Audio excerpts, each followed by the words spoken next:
एक बार फिर से आप सभी साथियों का हार्दिक अभिनंदन और स्वागत करते हैं दोस्तों आपके अपने YouTube चैनल जेबी एजुकेशन पे। और आज हम सीकर जिला दर्शन के भाग नंबर 3 में पहुंच गए हैं, जहां पे हमारा कुछ अंतिम व्यक्तित्व, प्रमुख व्यक्तित्व और वहां के विभिन्न क्षेत्रों के बारे में और विभिन्न उपलब्धियों के बारे में हमें चर्चा करने वाले हैं।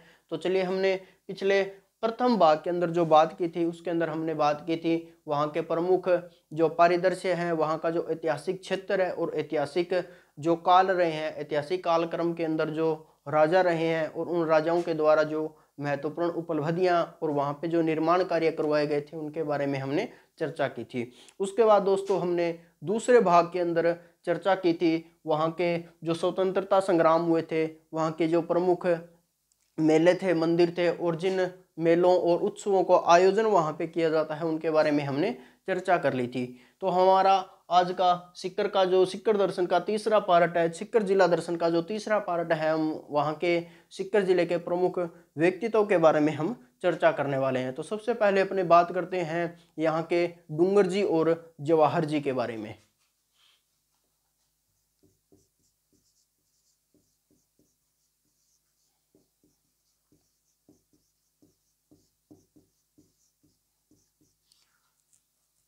डूंग जी और जवाहर जी हैं, उनका जो मुख्य मंदिर बना हुआ है वो दोस्तों वो बाठोट पाटोदा के अंदर बना हुआ है। बाठोट पाटोदा नामक स्थान है वो सीकर के अंदर है, जहाँ पे इनका मंदिर बना हुआ है। इनके जो दो मुख्य सहयोगी थे वो किस क्षेत्र के अंदर इनके सहयोगी थे उनके बारे में हम बात करते हैं, लेकिन उससे पहले हम बात करते हैं कर्णाजी मीणा। कर्णाजी मीणा और दूसरा इनके जाट साथी जिनका नाम लोहट जी जाट था। लोहट जी जाट,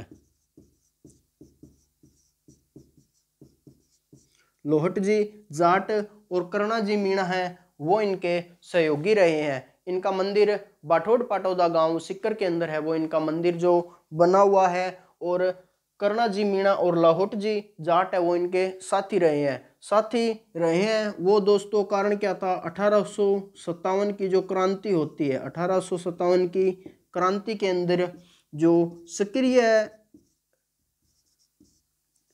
व्यक्ति के रूप में इन्होंने क्या लिया था, भाग लिया था। और इसका एक सबसे बड़ा इनकी जो खास उपलब्धि थी वो क्या थी, नसीराबाद छावनी को लूटना।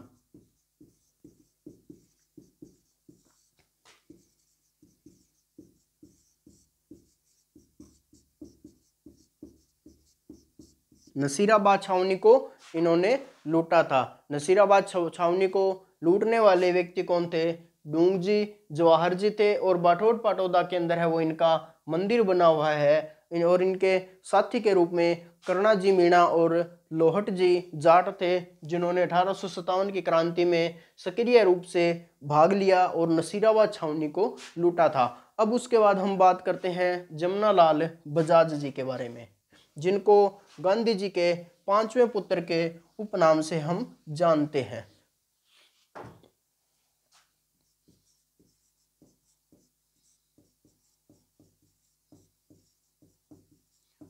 जमनालाल बजाज की हम बात करें तो इनका जन्म है वो सीकर के अंदर 4 नवंबर 1889 को होता है।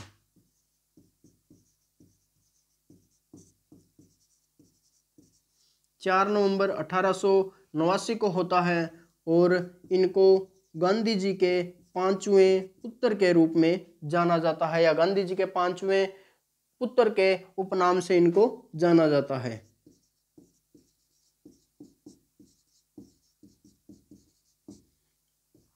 गांधी जी के 5वें पुत्र के उपनाम से इनको जाना जाता है। और 1921 के अंदर इन्होंने वर्धा के अंदर सत्याग्रह आश्रम की स्थापना की थी। 1921 के अंदर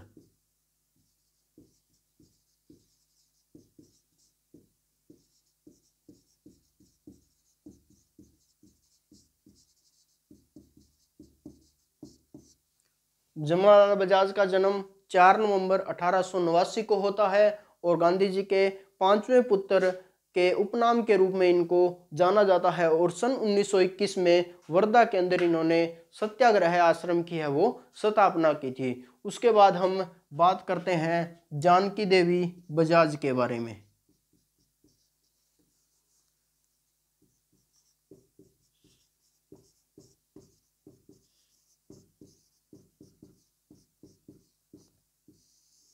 जानकी देवी बजाज का जन्म है वो सीकर जिले में हुआ था और राजस्थान की प्रथम पद्म विभूषण से सम्मानित महिला है। जानकी देवी का जन्म कहाँ पे हुआ था? सीकर में। और राजस्थान की प्रथम पद्म विभूषण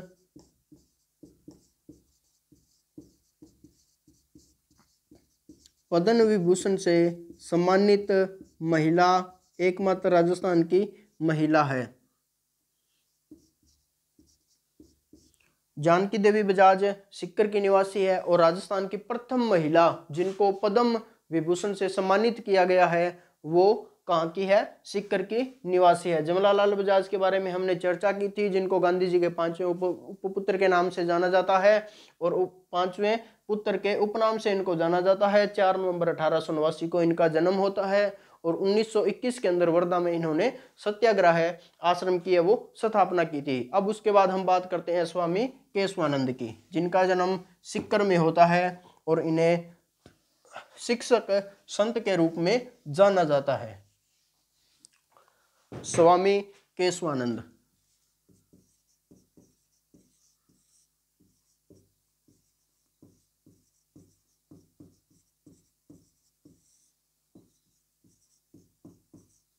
इनकी सबसे पहली उपाधि कौन सी है? इनको शिक्षा संत के रूप में जाना जाता है। स्वामी केशवानंद को शिक्षा संत के रूप में जाना जाता है और इनका जो मूल नाम था वो क्या था? बिरमा।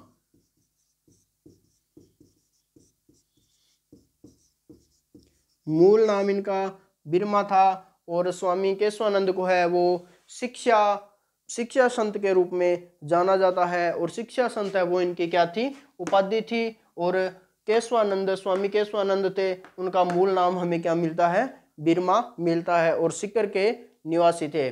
उसके बाद हम बात करते हैं संत करमेती बाई की। संत करमेती बाई एक महिला थी।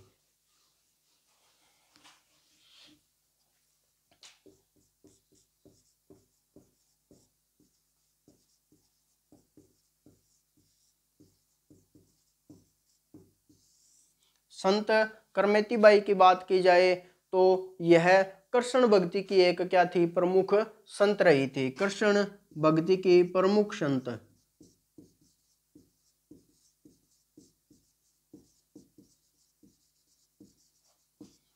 कृष्ण भक्ति की प्रमुख संत रही थी और इनका निवास स्थान कौन सा था? सीकर था। इनका सीकर क्या था? निवास स्थान था। उसके बाद हम अगले अपने प्रमुख व्यक्तित्व के अंदर संत करमेती बाई के बारे में पढ़ चुके हैं। उसके बाद हम बात करते हैं भैरव सिंह शेखावत के बारे में। आप इसको नोट कर लो।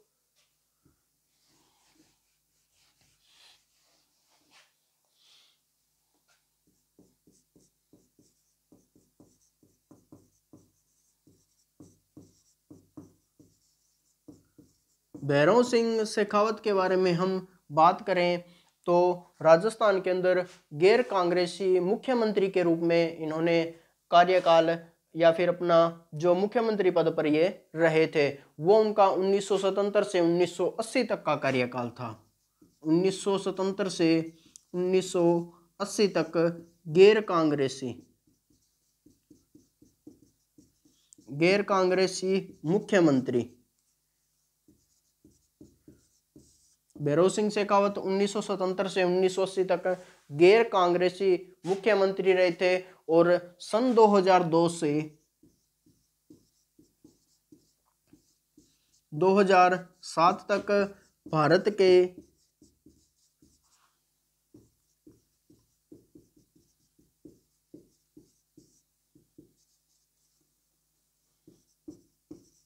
उपराष्ट्रपति रहे थे। सबसे पहले हम एक बार पुनः इनके बारे में बात करते हैं। भैरव सिंह जी शेखावत के बारे में सन 1977 से सन 1980 तक गैर कांग्रेसी मुख्यमंत्री रहे थे और सन 2002 से लेकर 2007 तक भारत के उपराष्ट्रपति के रूप में इन्होंने क्या किया था, अपना कार्यकाल पूर्ण किया था। उसके बाद इनके निवास स्थान की बात की जाए तो सीकर के यह निवासी थे। उसके बाद हम आगे प्रमुख व्यक्तित्व में बात करते हैं कृपाल सिंह शेखावत के बारे में।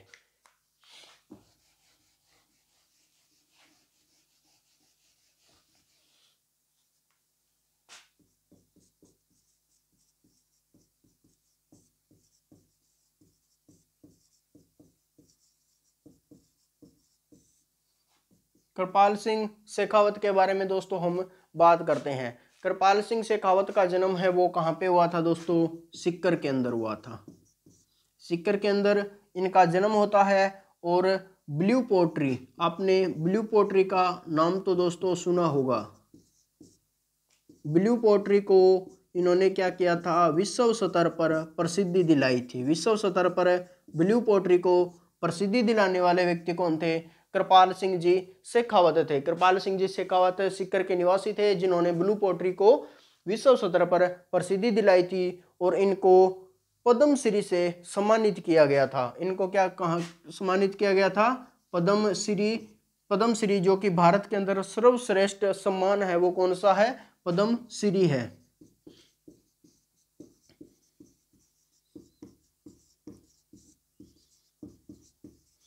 और इनको जो पद्मश्री दिया गया था वो किस क्षेत्र के अंदर दिया गया था दोस्तों, तो वो दिया गया था कला और संस्कृति में। कला और संस्कृति में दिया गया था।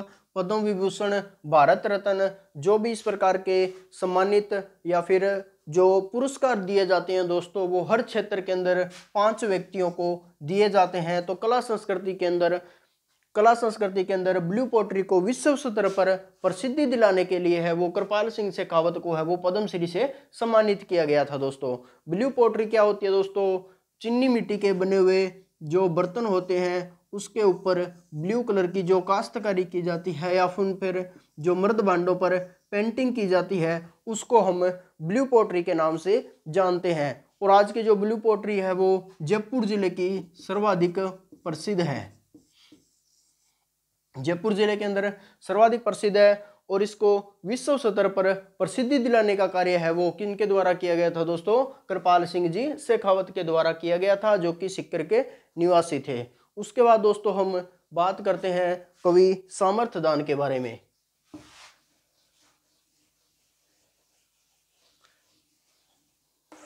प्रमुख व्यक्तित्व में हम बात करते हैं कवि सामर्थ्यदान के बारे में। कवि सामर्थ्यदान है वो राजस्थान के प्रथम पत्रकार थे। कवि सामर्थ्यदान कौन थे, राजस्थान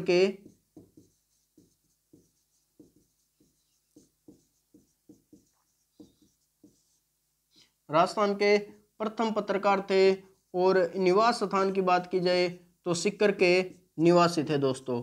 इनके बारे में कुछ ज़्यादा जानकारी हमें प्राप्त करने की जरूरत नहीं है क्योंकि जिन व्यक्तियों द्वारा जो प्रसिद्ध कार्य किए जाते हैं उनके बारे में हम परीक्षा की दृष्टि से वो क्वेश्चन है वो पुटअप किए जाते हैं और परीक्षा में उन्हीं के बारे में है वो पूछा जाता है। कृपाल सिंह शेखावत थे जिन्होंने ब्लू पोट्री को विश्व स्तर पर अपनी अलग पहचान दिलाई थी। तो विश्व स्तर पर पहचान दिलाने के लिए उनको राजस्थान से थे तो इसके लिए उनको ज़्यादा प्रसिद्धि दी गई थी और उनको पद्मश्री से सम्मानित किया गया था। तो उसके बाद अपने दोस्तों अगले प्रमुख व्यक्तित्व के क्रम काल के अंदर हम बात करें तो उनके अंदर एक महिला का नाम आता है जो है प्रतिभा देवी सिंह पाटिल।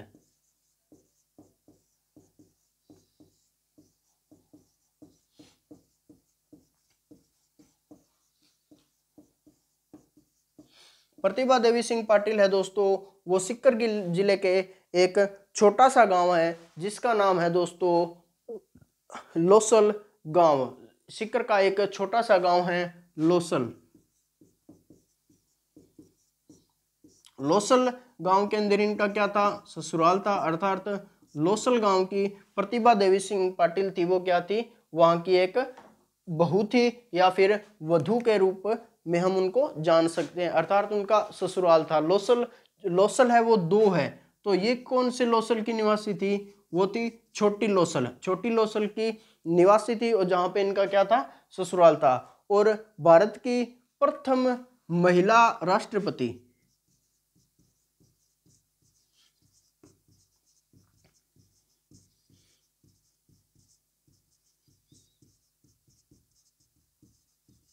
भारत की प्रथम महिला राष्ट्रपति के रूप में है वो प्रतिभा देवी सिंह पाटिल को जाना जाता है। और इनका जो कालक्रम रहा था, या फिर जो इनका कार्यकाल रहा था दोस्तों, वो रहा था सन 2007 से 2012 तक है वो ये राष्ट्रपति पद के रूप में कार्य करते थी। उसके बाद इनके पति का नाम था, वो था देवी सिंह शेखावत, डॉक्टर देवी सिंह शेखावत, डॉक्टर देवी सिंह शेखावत। प्रतिभा देवी सिंह पाटिल छोटी लोसल की रहने वाली थी और भारत की प्रथम महिला राष्ट्रपति पद के रूप में 2007 से 2012 तक इनका कार्यकाल रहा है। छोटी लोसल गांव सिक्कर का एक छोटा सा गांव है, जहां की रहने वाली थी, और यहीं छोटी लोसल के निवासी इनके पति डॉक्टर देवी सिंह जी शेखावत थे। उसके बाद दोस्तों हम बात करते हैं बलराज या फिर बलराय जाखड़ के बारे में। बलराय जाखड़, बलराय जाखड़ है वो सिक्कर के सांसद थे, सिक्कर के सांसद,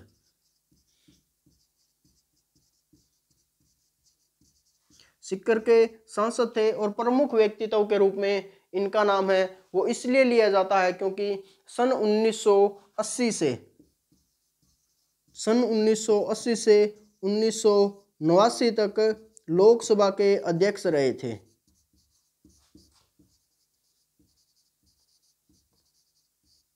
लोकसभा अध्यक्ष के रूप में इनको जाना जाता है।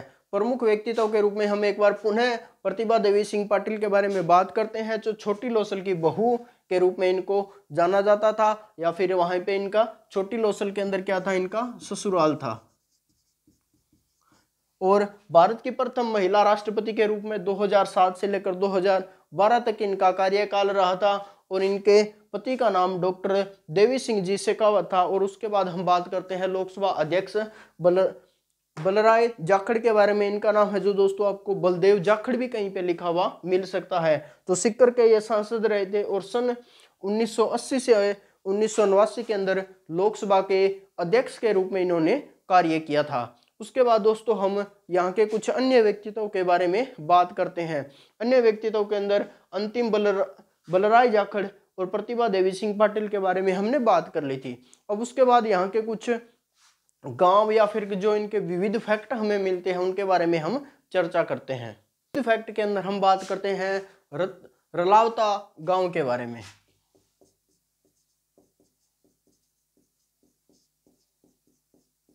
सिक्कर का एक गांव है रलावता गांव। रलावता गांव के अंदर सबसे पहला डिफेंस कैरियर इंस्टीट्यूट की स्थापना की गई थी। पहला डिफेंस कैरियर इंस्टीट्यूट की स्थापना है वो की गई थी। उसके बाद हम बात करते हैं लक्ष्मणगढ़ की। लक्ष्मणगढ़ के अंदर पहला या फिर लक्ष्मणगढ़ के अंदर राज्य का दूसरा स्काउट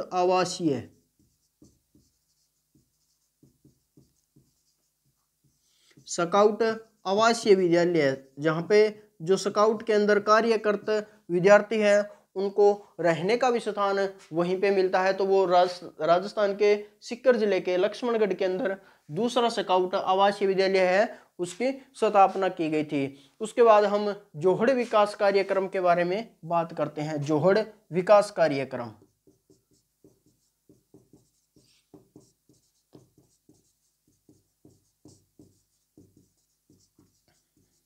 जोहड़ विकास कार्यक्रम के अंदर एक व्यक्ति हैं जिनका नाम है डॉक्टर राजेंद्र, जिनको जोहड़ वाले बाबा के नाम से जाना जाता है। जोहड़ बाबा के नाम से जाना जाता है। इसका कारण क्या था दोस्तों, जो जोहड़ विकास कार्यक्रम था उसके अंदर सीकर जिले के अंदर जो डॉक्टर राजेंद्र कुमार थे, इनका कहना था कि जो वर्षा का पानी है उसको हम एकत्रित करके जोहड़ के रूप में उसको हम एकत्रित करें। जोहड़ के अंदर इनको एकत्रित करना था। जो इनका कार्य था वो विकास से संबंधित था। तो जोहड़ विकास कार्यक्रम में डॉक्टर राजेंद्र की विभिन्न उपलब्धियां रही है और इनको जोहड़ बाबा के नाम से भी इनको जाना जाता है। उसके बाद हम दोस्तों बात करते हैं हर्षनाथ प्रशस्ति के बारे में। पिछले पार्ट के अंदर हमने हर्षनाथ प्रशस्ति के बारे में या फिर जो मंदिर के बारे में बात की थी, वो जो हर्षनाथ प्रशस्ति है,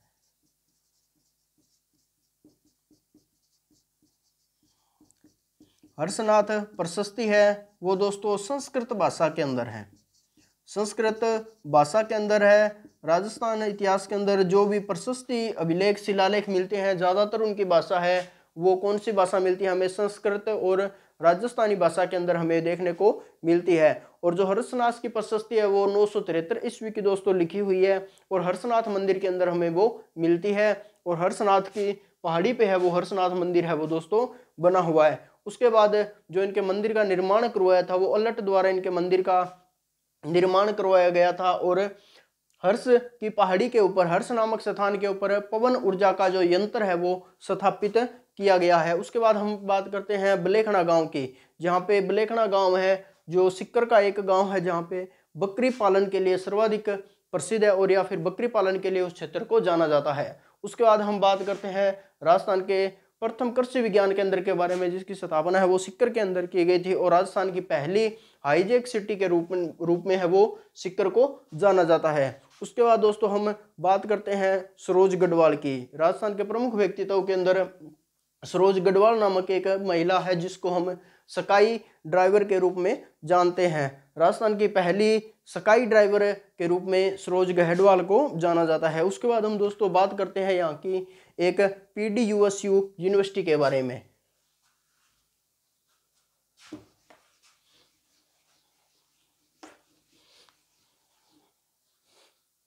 यहाँ की दोस्तों एक यूनिवर्सिटी है जो है PDUSU यूनिवर्सिटी, जिसको पंडित दीनदयाल उपाध्याय शेखावटी विश्वविद्यालय या फिर यूनिवर्सिटी के रूप में जाना जाता है। और यह वर्ष 2012 में आरंभ की गई थी। और इसके सबसे बड़ी या फिर मुख्य बात क्या है दोस्तों, सिक्कर का एक क्षेत्र है,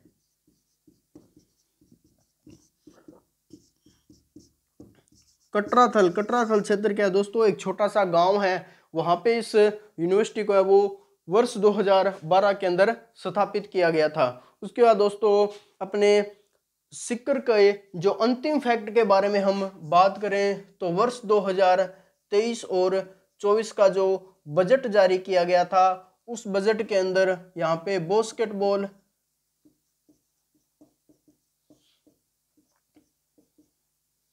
यहाँ पे 2023-24 के अंदर बास्केटबॉल और फुटबॉल खेल अकादमी की जो बजट के अंदर घोषणा की गई थी वो आपका अंतिम बिंदु रहेगा। तो दोस्तों आप हमें सिक्कर जिला दर्शन के बारे में जो भी फैक्ट हमने आपको बताए हैं उसके बारे में आप हमें कमेंट करके अपनी राय जरूर दें। आपको वीडियो कैसी लगी, अपने दोस्तों के साथ अपने वीडियो को शेयर जरूर करें। तो मिलते हैं दोस्तों अगले वीडियो के अंदर, तब तक के लिए जय हिंद जय भारत। हंसते रहिए, मुस्कुराते रहिए। सिक्कर जिला दर्शन के हमने 3 पार्ट पढ़े हैं दोस्तों।